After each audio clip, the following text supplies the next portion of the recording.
तो direct to the point बात करते हैं। इससे पहले मैंने वीडियो बनाई थी बट वॉइस का कुछ इशू हो गया था तो वो वीडियो मुझे डाउन करनी पड़ी थी। बट आई रियली वांटेड कि मैं जल्दी से इस वीडियो को लाऊं, बट काम की वजह से ऊपर नीचे हो गया मुझसे थोड़ा सा, ठीक है। बट ठीक है, let's just start.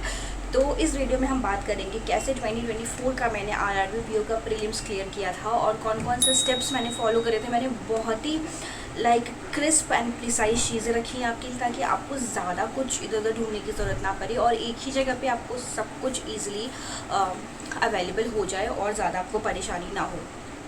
C RRB PO pre और आरआरबी पीओ क्लर्क, मैं बोलूँ लोग बोलते हैं सेम है। सी एग्ज़ाम पैटर्न सेम है बट इसको क्रैक करने का तरीका बिल्कुल ही डिफरेंट है। क्योंकि जब हम आरआरबी क्लर्क की बात करते हैं ना, तो क्या हो जाता है कि वहाँ पे आपको सब कुछ पढ़ना पड़ता है। बट आरआरबी पीओ में ऐसा नहीं, आपको सब कुछ पढ़ने की ज़रूरत नहीं है। आपको बहुत ही लिमिटेड चीज़ें पढ़नी है बट बहुत अच्छे से पढ़नी है, ताकि वही पढ़ के आपका पूरा का पूरा पेपर क्लियर हो जाए, ठीक है। I hope I made things clear to you.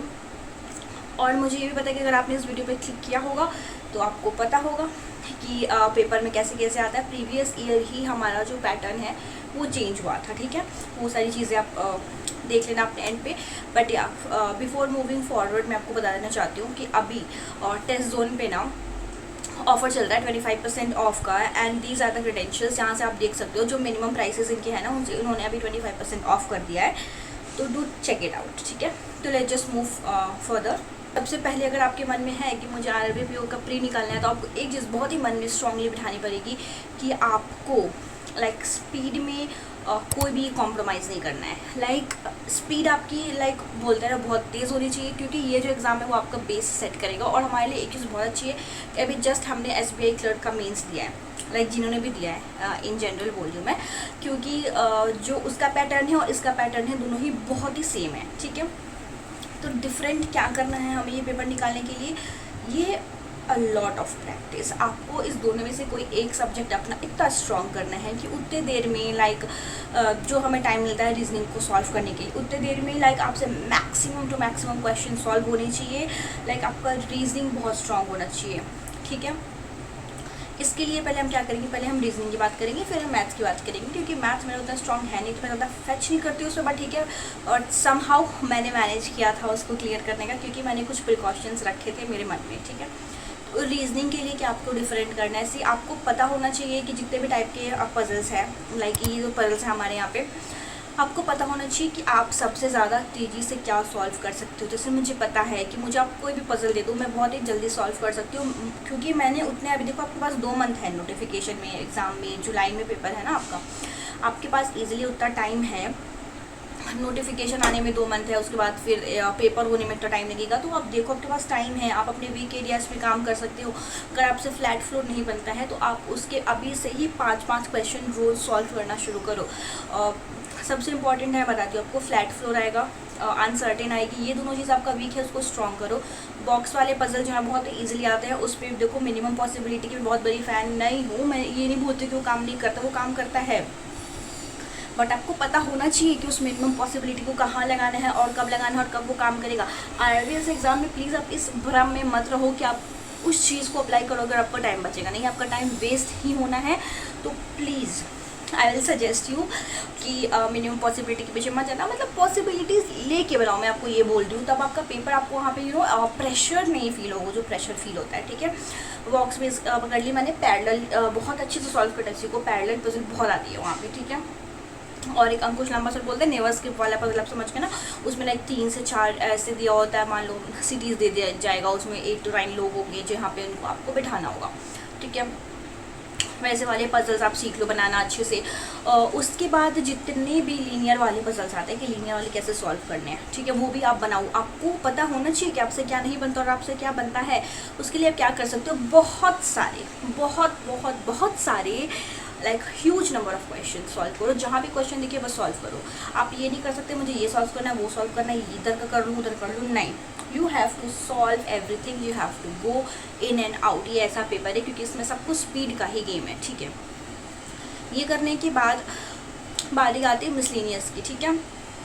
Miscellaneous में आप क्या कर सकते हो ना, कि जितने भी टॉपिक हैं, जो वीक है स्ट्रॉन्ग बनाओ और जो नहीं आता है उसको सीखो। सीखने के बाद आप क्या करो, जब आपको हो जाएगा कि ठीक है मैंने सीख लिया, इसके आगे मैं क्या करूँ, सीखने के बाद सॉल्व करो। आपने वो टॉपिक सीख लिए और सिंपली प्रैक्टिस करो। प्रैक्टिस कहाँ से करोगे आप, बहुत सारे सोर्स अवेलेबल है। Now you decide. स्मार्ट किरा पे जाकर के उनके जो फ्री वाले क्विज आते हैं, स्मार्ट ड्रिल, ठीक है, बहुत फेमस है इनका ये, वो किसी अच्छी रीज़नों की वजह से ये फेमस है वो तो वहाँ से आप क्वेश्चन सॉल्व कर सकते हो मोस्ट इम्पॉर्टेंटली। तो ये हो गया हमारा रीजनिंग का कि हमें ऐसे करना है। और टीचर्स की मैं बात करूँ कि टीचर्स कौन से आप फॉलो कर सकते हो, तो उसके लिए बहुत सारे टीचर्स अवेलेबल है, बट मैं आपको 2 टीचर बनाने वाली हूँ यहाँ पर, ठीक है। पहला मैं आपको ये बताऊँगी कि आपको मिसलेनियस कहाँ से सॉल्व करना है। अंशुल सैनी सर है ना, आप वहाँ से जाकर के उनसे मिसलेनियस टॉपिक सीखो। बट इसके लिए आप अंकुश लांबा सर को फॉलो कर सकते हो। ये 2 टीचर्स हैं। और इससे ज़्यादा सीखने से इम्पॉर्टेंट, देखो सीख लिया आपने, बट ज़्यादा वीडियोस मत देखना आप, ठीक है। आप क्या कर सकते हो कि लाइक खुद से बनाओ क्वेश्चन, जब तक खुद से नहीं बनाओगे समझ में नहीं आएगा, ठीक है। अभी फाइनली मूव करते हैं मैथ्स पे। इसका मैथ्स बहुत ही वीक है, बट सम हाउ मैंने सोचा था कि मुझे तो कैसे भी करके करना है, क्योंकि मुझे RRB से पता नहीं अलग सा प्यार था ही अभी नहीं है क्योंकि टाइम चेंज्ड, ठीक है। तो मुझे था कि मुझे करना ही है, ये मुझे निकालना ही है इसका प्री। मैं मुझे खुंदस नहीं बोलूँगी, बट मुझ में था, मैं फैसिनेटेड थी थोड़ा, क्योंकि वर्क लाइफ बैलेंस अच्छा है, मुझे ऐसा फील होता है इनको, ठीक है। और बट जब मैं अपना वर्क लाइफ बैलेंस देखती थी तो मुझे थोड़ा सा ऊपर नीचे अपनी चीज़ें लगती थी, तो मुझे था कि मुझे ये करना है, ठीक है। सॉरी, ऑफ द टॉपिक चली गई मैं, बट या तो बस मुझे यही बोलना है कि बीइंग समवन जिसका मैथ्स वीक है, आपका मैथ्स वीक है, तो देखो आप कैसे कर सकते हो। सबसे इम्पॉर्टेंट है स्पीड मैथ्स करना। स्पीड मैथ के क्वेश्चन लाइक 15 तक, लाइक नहीं भी आए तो 12, 13, 14 ऐसे आते हैं स्पीड मैथ्स के क्वेश्चन, वो आपको सॉल्व करने आना चाहिए। देखो टाइम अभी जब से ये बाइफरकेट हुआ ना, इसकी वजह से कट ऑफ भी बहुत जगहों की कम हुई है, बट ह्यूज इम्पैक्ट कुछ नहीं पड़ा है, बट हाँ कट ऑफ तो कम हुई है, ठीक है। तो आप क्या करो कि आप स्पीड मैथ्स अपनी बहुत अच्छी करो। आपको लाइक पता होना चाहिए कि नंबर सीरीज़ में कौन सा पैटर्न लगेगा, रॉन्ग वाले में, मिसिंग वाले में, क्वाड्रेटिक क्वेश्चन कैसे सॉल्व होंगे, सिंप्लीफिकेशन आता नहीं है PO वाले में, तो हम कैसे सॉल्व करेंगे इसका, ये अप्रॉक्सीमेशन कैसे सॉल्व करेंगे हम इसमें, ये सारी चीज़ें आपको बाय हार्ट, ऐसे वहाँ पे वेट सोचते नहीं रह सकते आप, नहीं क्वेश्चन आया तुम झट सॉल्व करना है, ठीक है। उसके बाद जो सबसे इम्पॉर्टेंट और मेजर रोल आपका सिलेक्शन में प्ले करेगा वो है सॉल्विंग DIs, ठीक है।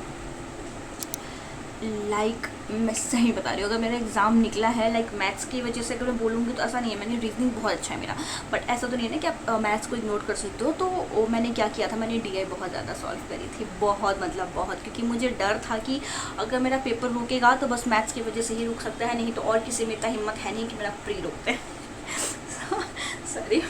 तो ऐसा था कि ठीक है, तो मैंने DI बहुत सॉल्व करी थी। आप भी यही करो, DI different kind of DI solve करो। मैंने कौशिक मोहंती सर का सब्सक्रिप्शन ले लिया था तब तक, क्योंकि जब मेरा सिलेक्शन हुआ था तो मेरा एक्सपायर हो चुका था, तो और फिर सर अलग स्विच हो गए थे, तो फिर मुझे लेना पड़ा था सब्सक्रिप्शन, ठीक है। तो आप वहाँ से जा कर के ले सकते हो और सीख सकते हो और different kind of DIs। Please caselet DI को स्किप मत करना।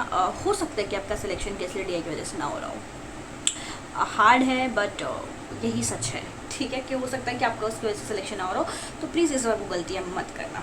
और जहाँ तक बात रहती है अर्थमेटिक की, वो बनाने का एग्ज़ाम में सही में टाइम नहीं मिलता, वो टाइम ख़त्म हो जाता है।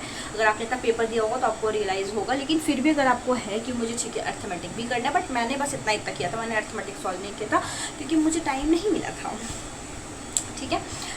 तो अब क्या कर सकते हो कि नॉर्मली जाकर के आपको सीखना है तो परसेंटेज सीखो, रेशियो सीखो, एवरेज सीखो, और परसेंटेज से रिलेटेड और रेशियो से रिलेटेड पार्टनरशिप है वो सीखो, एजेस सीखो, मिक्सचर एंड एलिगेशन सीखो। इतना भी कर लोगे तो फिर भी मोर देन इनफ है, क्योंकि I am telling you time नहीं मिलता है, ठीक है। सो या this is it for the video. I hope कि आपको समझ आया होगा कि कुछ रॉकेट साइंस नहीं है, सब कुछ बेसिक ही करना है हमें। या thank you so much for watching, bye.